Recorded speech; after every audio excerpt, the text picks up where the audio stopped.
When it comes to cooking vegetables, the method you choose can make a big difference in what ends up on your plate, not just in taste and texture, but in actual nutrition. Different cooking techniques affect vitamins and minerals in distinct ways, particularly when it comes to how those nutrients interact with heat, water, and fat. Understanding the science behind each method helps you preserve what matters most and get the maximum health benefit from every bite. At the core of this conversation is the distinction between water-soluble and fat-soluble nutrients. Water-soluble vitamins like vitamin C and the B-complex group, including folate, are fragile. They dissolve in water, degrade quickly under heat, and are easily leached out into cooking liquids. On the other hand, fat-soluble nutrients such as vitamins A, D, E, and K, and antioxidants like beta-carotene and lycopene are more stable with heat and actually require fat for optimal absorption. These differences explain why the same vegetable can offer different nutritional value depending on how it's cooked. Boiling, for example, is one of the harshest methods for water-soluble vitamins.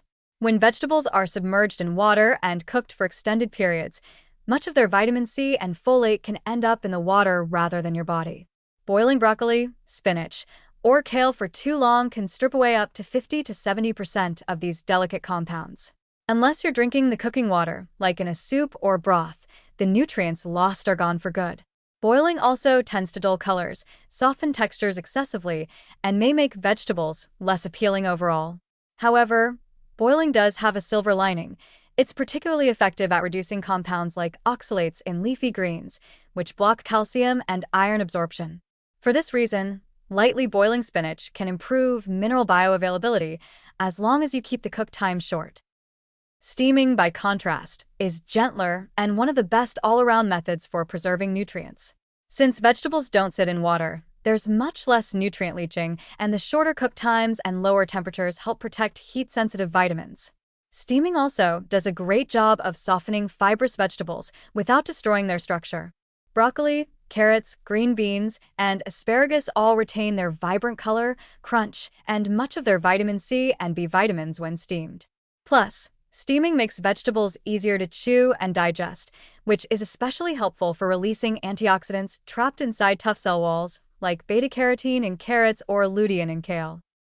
Sautéing introduces another dimension by incorporating fat into the cooking process. This method shines when it comes to fat-soluble nutrients. Antioxidants like beta-carotene in carrots or sweet potatoes and lycopene in tomatoes are more readily absorbed when paired with a small amount of oil. A quick sauté in olive oil not only boosts flavor but also enhances the availability of these health-protective compounds.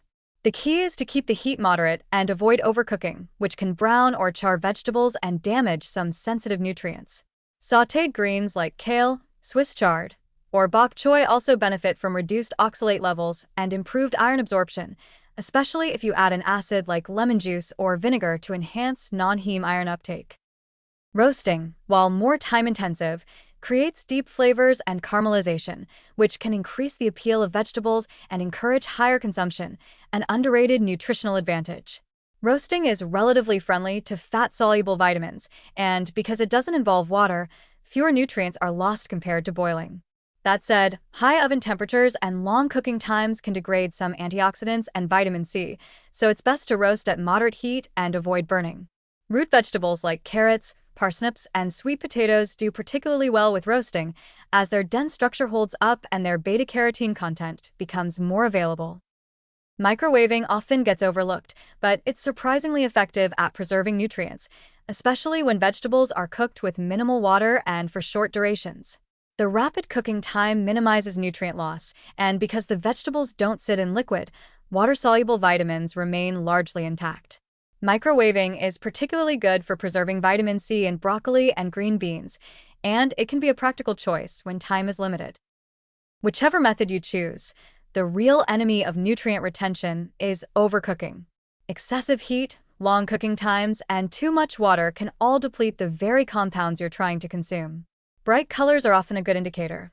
When greens go dull or orange vegetables turn brown, you've likely gone too far.